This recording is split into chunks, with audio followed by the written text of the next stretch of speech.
जय हिंद दोस्तों, वंदे मातरम। पिछले काफ़ी समय से ये सवाल उठ रहे थे सभी जांच एजेंसियों के ऊपर, चाहे वो एनसीबी हो या सीबीआई हो, इसमें सबके ऊपर सवाल उठ रहे थे कि भाई आखिर 1 साल होने को आ रहा है और कोई बड़ा डेवलपमेंट क्यों नहीं हो रहा। लेकिन अब पिछले कुछ 15-20 दिनों से कई सारे डेवलपमेंट निकल कर सामने आए, चाहे वो पिठानी की गिरफ्तारी हो, नौकरों का पकड़ में आना हो, सैमुअल मिरांडा का भी नाम सामने आया है, या पिठानी के बयान में इस तरह की खबरें सामने आई हैं। और अभी कुछ दिनों पहले उनको 14 दिन की पुलिस न्यायिक रिमांड पर भी भेज दिया गया। तो अब इन बातों के बीच में एक बात फिर से ये खड़ी हो जा रही है कि आपकी जांच जो है वो किस दिशा में जा रही है। भाई 2 जांच एजेंसियां अभी यहाँ पे मेन काम कर रही हैं। एक तो अपनी एनसीबी जो कि ड्रग्स एंगल से इस पूरे मामले की जांच कर रही है, दूसरी है सीबीआई जो कि क्रिमिनल देख रही है कि भैया क्या हुआ होगा, क्या नहीं हुआ होगा, क्या सर्कमस्टांसेस थे, उन सभी के बारे में ये 2 जांच एजेंसियाँ अभी बात कर रही हैं। अब इसके ऊपर क्या विवाद हुए हैं, क्या नहीं हुए, ये सब बातें हमको पता है, आगे पीछे इसमें क्या कुछ हुआ है।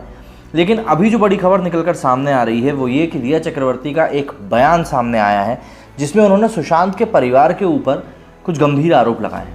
ये न्यूज़ आई है अभी दैनिक भास्कर में, जिसमें कि लिखा हुआ है कि बॉलीवुड एक्टर सुशांत सिंह राजपूत की मृत्यु से जुड़े ड्रग्स एंगल में नारकोटिक्स कंट्रोल ब्यूरो ने रिया चक्रवर्ती का बयान अपनी चार्जशीट में शामिल किया है। और रिपोर्ट्स की माने तो ये बयान हाथ से लिखा हुआ है और इसमें रिया ने सुशांत के परिवार पर गंभीर आरोप लगाए हैं। रिया के मुताबिक सुशांत को ड्रग्स की लत थी और उनसे मिलने से पहले ही उनको ये लत लग चुकी थी और इसी के चलते वे दोनों करीब आए थे। रिया ने अपने बयान में कहा कि सुशांत की बहन प्रियंका और जीजा सिद्धार्थ, यहाँ पर क्लियरली नाम लिया गया है कि सुशांत की बहन प्रियंका और जीजा सिद्धार्थ के साथ वो गांजे का सेवन किया करते थे और उनके लिए वे गांजा भी लाया करते थे। रिया के एक बालिया बयान के मुताबिक सुशांत का परिवार इस बारे में अच्छे से जानता था कि उन्हें ड्रग्स की लत लग चुकी है। अब यहाँ पर रिया ने ये बहुत बड़े एक्यूजेशंस लगाए हैं और जाहिर सी बात है इनके ऊपर जो चार्जशीट में ये बयान दर्ज किया गया है और चार्जशीट में जो ये बयान लिखा है वो हाथ से लिखा हुआ बयान है, तो ये माना जा रहा है कि रिया ने खुद अपने हाथ से लिखा है। आगे लिखा है कि रिया ने एनसीबी को ये भी बताया कि जब सुशांत की हालत बिगड़ने लगी तो उनका भाई शौविक उन्हें अस्पताल में भर्ती कराना चाहता था, लेकिन वे इसके लिए राज़ी नहीं हुए। रिया के मुताबिक सुशांत उनसे इसलिए मिलते थे ताकि वे उनको ड्रग्स मुहैया करा सकें। इसके आगे रिया ने अपने बयान में उस प्रिस्क्रिप्शन, जो एक दवाई का प्रिस्क्रिप्शन था, उसका भी जिक्र किया है कि जो कि 8 जून 2020 को सुशांत की बहन प्रियंका ने उनको व्हाट्सएप पर भेजा था।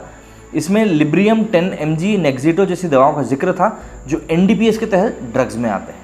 प्रिस्क्रिप्शन में सुशांत को ये दवाएं लेने के लिए कहा गया था। दवाओं का ये पर्चा दिल्ली के कार्डियोलॉजिस्ट डॉक्टर तरुण ने सुशांत से मिले बगैर बनाया था।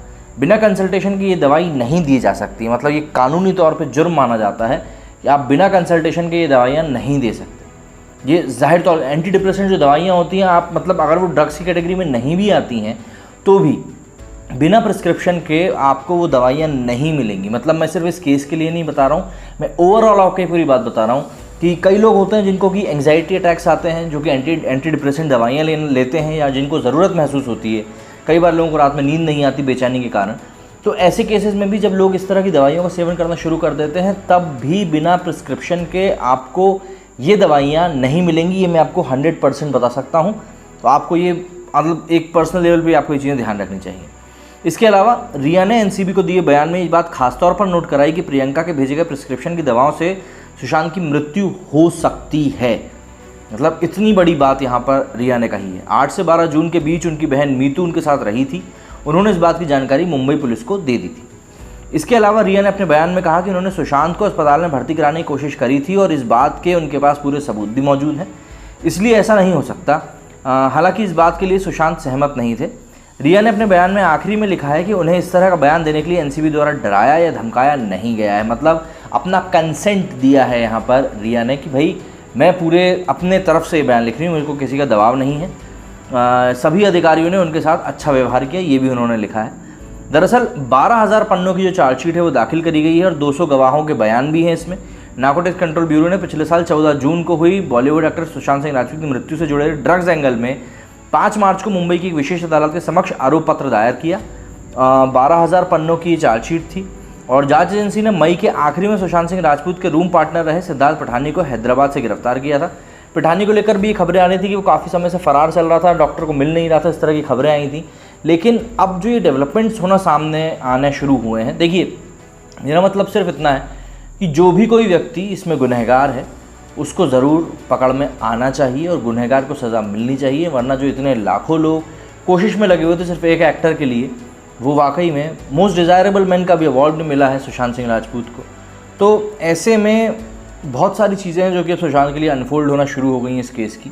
तो अब देखना पड़ेगा कि आगे आने वाले दिनों में और क्या बातें हैं जो पता चल पाती हैं, क्योंकि इस बयान का सामने आना ये बहुत बड़ी बात है। चार्जशीट में ये बयान दर्ज है, लिखित में दर्ज है, कंसेंट के साथ दर्ज है, बहुत सारी चीज़ें हैं। तो यहाँ पर हम किसी भी एंगल को रूल आउट नहीं कर सकते हैं। और ये बयान वाकई में इस पॉइंट के संदर्भ में अगर हम बात करें, इस पॉइंट मतलब ये केस का जो पॉइंट चल रहा है बहुत इंपॉर्टेंट है। मेरे स्टूडियो में फ़िलहाल इतना ही। आगे जो भी अपडेट्स आएंगी मैं आपके साथ ज़रूर शेयर करूँगा। जय हिंद, जय भारत।